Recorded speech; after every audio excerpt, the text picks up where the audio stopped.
Hi, I'm Keith Snyderman. Today I want to talk about shoes and strength training. A lot of people just go to the gym, they don't really think about their footwear that much, and this might be a problem if you're actually trying to do some pretty heavy lower body resistance exercises. So what I have here is just a collection of shoes, and I want to talk about sort of the best use of it. Now most people are just going to wear your basic cross trainer or like running shoe. Here I have a shoe that I wear when I do my warm-ups for sprinting, but it's not a very good shoe for weight training, and I'll explain why. You can see, especially with a lot of the modern shoes, is they have like a gel cushion. A lot of the Nike shoes and pretty much all the major brands are going that way, which is really good if you're a runner and you're going to strike your heel first, because it's going to give you a little bit of cushion. But if you're doing a heavy squat or deadlift or even a press, a standing press with a bar or dumbbells, some of that weight is going to be dissipated possibly in a lateral direction. So it might actually make you a little unstable, and you're going to lose some of that force generation that's going to come through the ground back up into your upper body or your legs if it's a squat. And if you have a tendency to sort of pronate, which is sort of to flatten your foot more anyway, then it'll just accentuate that, and that could irritate your knee and cause problems up the chain. So if you're just doing like body weight conditioning, calisthenics, maybe even plyos, a running shoe is a very good idea, but not necessarily for heavier strength training.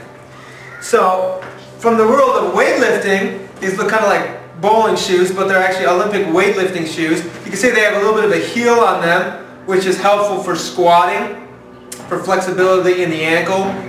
You can keep your trunk a little more upright. Does put a little more stress in your knee joint, however, so that's something you have to consider. But it's a completely non-compressible sole, and so that's very good when you're doing those type of exercises. And so this is typically what I'm wearing when I'm doing my, especially like my front squats or cleans or overhead squats. I do wear them for back squats as well, and it's really a good choice for most people who are actually really trying to get stronger. Is the Olympic weightlifting shoe. This is a model I picked up for about 60-70 bucks. It's a Chinese brand.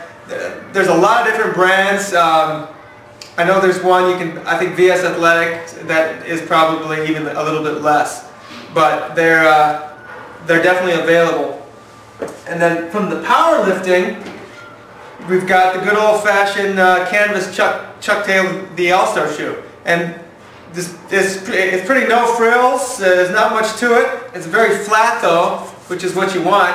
So it's pretty non-compressible. It does soften a little bit, but this is a very good shoe for deadlifting, for pressing, and for squatting, especially if you're doing more of a wide stance, sort of heel emphasis type of squat like you'd see from the powerlifter. So I'll do these for my deadlifts, maybe even a trap bar deadlift.